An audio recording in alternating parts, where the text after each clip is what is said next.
Hello, it's Robert Miner with Dynamic Traders Group with this week's DT Trade Strategies for the week beginning September 28th for our YouTube, Twitter, and DT Traders News subscribers, members, and followers. This is where we give you a brief outlook on a couple markets that have potential trade opportunities in the coming week. If you'd like to learn more, you can always check out our DT reports where a 1-month trial is available from just $19, or check out my book, High Probability Trading Strategies. So hopefully you listened to last week's video and you took some action on the gold and S&P analysis and trade strategies that we showed you there. They both worked out. If you didn't make some money in one of those two markets in the past week, then you probably ought to go out and get a job.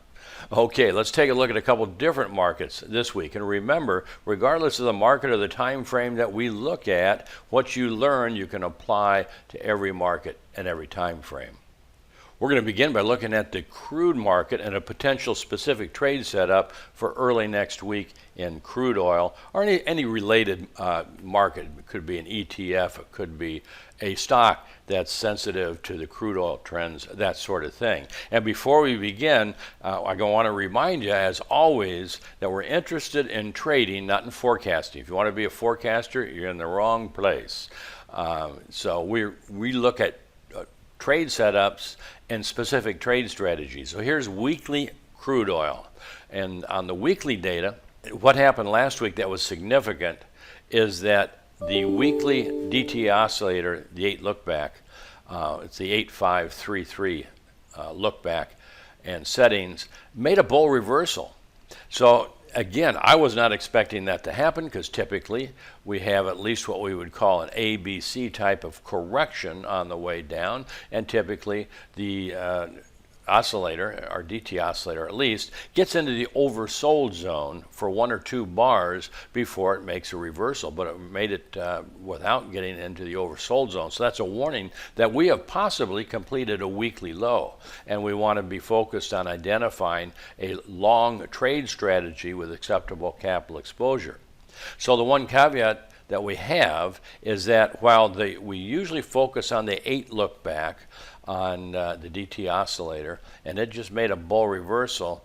Let's go to the 13. The 13 is bearish, and not even the fast line is oversold. So these two are working against each other. What does that mean? It usually means a strong trend or a consistent trend is not going to develop, not until they're both in the same direction and in sync with each other. So it more or less represents like a consolidation period and possibly a trend, but the trend is usually not strong. So, but we still want to be oriented to the long side, and frankly, we talked a week ago, I would say we are probably just about at the end of a little corrective rally, and then we're going to continue to a new low. That's what the technical position was telling us, but the technical position changed. So we want to make a trade strategy based on the current technical position, not our forecast of the future or what we want the market to do. So let's go to the daily and take a look and see if we got a specific trade strategy. This is the daily data, again up through Friday, and here's what's significant is the 8 DT oscillator made a bull reversal. So we're in the position of what we call a dual time frame momentum setup, where both the daily and the weekly momentums are in the same direction, and they just made their bull reversals as of last Friday. So that's a setup to consider a long position. What we do now is we identify a specific strategy on the long side to enter long and where the stop would be. So again, we're not forecasters. We don't just give general comments on the market that could be ambiguous and that we can cover ourselves later on. Is when you identify a specific setup and a specific trade strategy, then you got to be able to say, here's the price, here's the situation where we enter the market, here's exactly where we put our protected stop. Not something like, oh, well, we think the market is bullish here, and if it gets above such a price, then that'll be bullish, and there's buyers in the market. How do you trade that? You don't trade that. That's kind of nonsense. That's kind of babble talk. We want to identify a specific trade strategy. So here we are. We made the bull reversal. We always want, once we make a technical momentum bull reversal, then I got to identify what the market can do to confirm that reversal. So in the current case, just a close above Thursday's close at 40.58, that confirms that we have probably completed a daily reversal and potentially a weekly reversal for a continuation of the bull trend, potentially to a new high.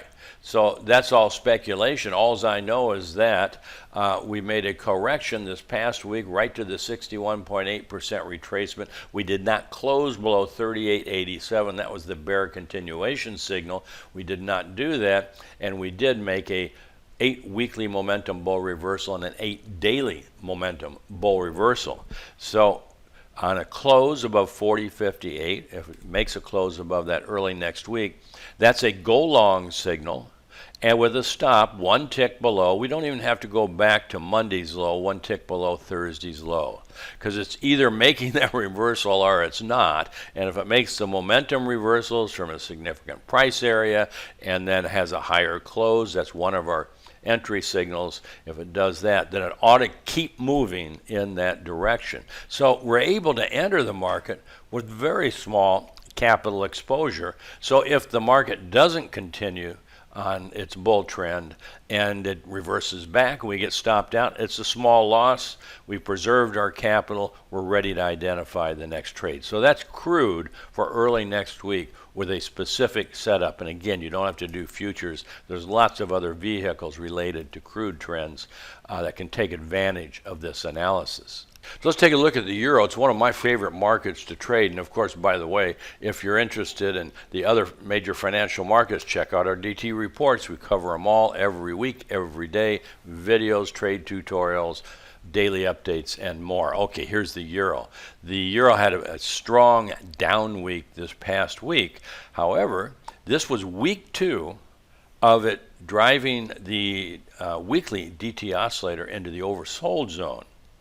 So we're near a weekly low. Have we completed that weekly low? Well, there's no signal yet that we have necessarily, and particularly because, again, the 8 look back is oversold, the 13 is not even the fast line. We call that a dual look back oversold position when the 8 is oversold and the 13 fast line is oversold, and that's a much better warning that we're near a weekly low. However, we've got into oversold territory. So let's just identify a trade. It might only last 2 or 3 or 4 days, but then it may pan out to be a higher time frame trade. So it's worth considering. And I really like trading the euro. It's the probably in my top 3 markets that I trade on a regular basis. This is the daily data, and again, frequently the euro makes reversals within a day or two of a Fed announcement. As you can see here, I've got these for years on charts, so we know that within a day or two, whenever there's a Fed announcement, the euro usually makes a reversal against the trend going into the announcement. So and that's just exactly what happened in last week or 2 weeks ago when they had the Fed announcement. Okay, here we are right up to date. This is Friday's data. It was a down day in the euro.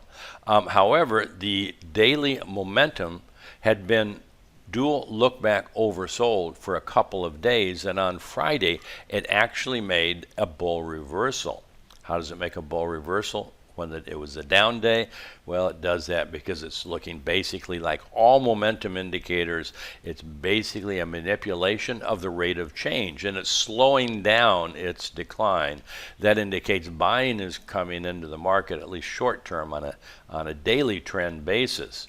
So I'm looking for early next week on any higher close. We just close above the prior day's close as a setup for go long, and it may only be for a 3 to 5 day corrective rally because the weekly momentums are not yet dual look back oversold, or they haven't made a bull reversal.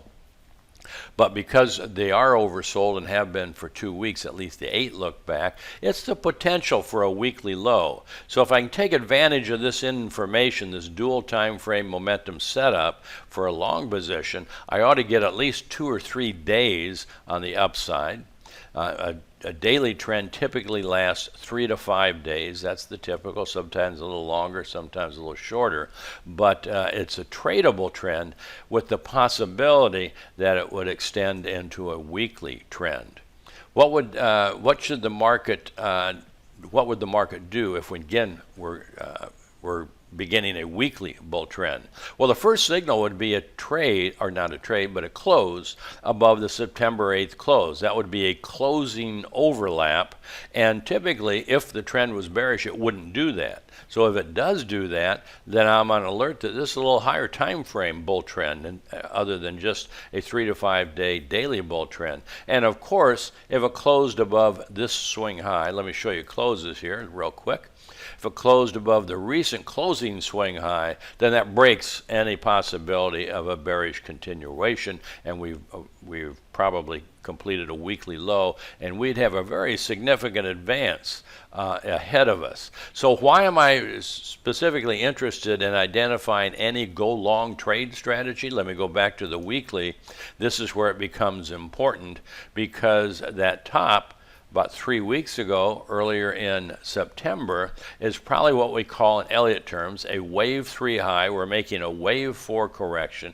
When it's complete, and it should be, if it's not complete now, it should be within the next 2 to 3 weeks. Ideally, it'd be around the week ending October 16th, but when it's complete, then we should resume the bull trend to a new high.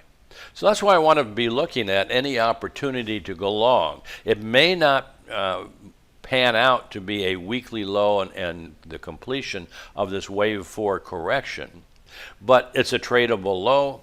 The beauty of trading Forex and trading the euro is you can take really small positions if you want, and then you can add them on as the market confirms the trend, that sort of thing. But I want to take any advantage of any potential, at least daily low, to get on the long side, to be there whenever this correction is complete, and then hang in there for what should be a very significant swing up once the wave 4 correction is complete. Well, that's it for today. Check out our reports, dynamictraders.com. We'll keep you up to date on everything. It's getting real exciting, especially like in the gold, silver, GDX, as well as the stock indexes. Very exciting, I think. Great trade opportunities. So this is Robert Miner with Dynamic Traders Group. Take care.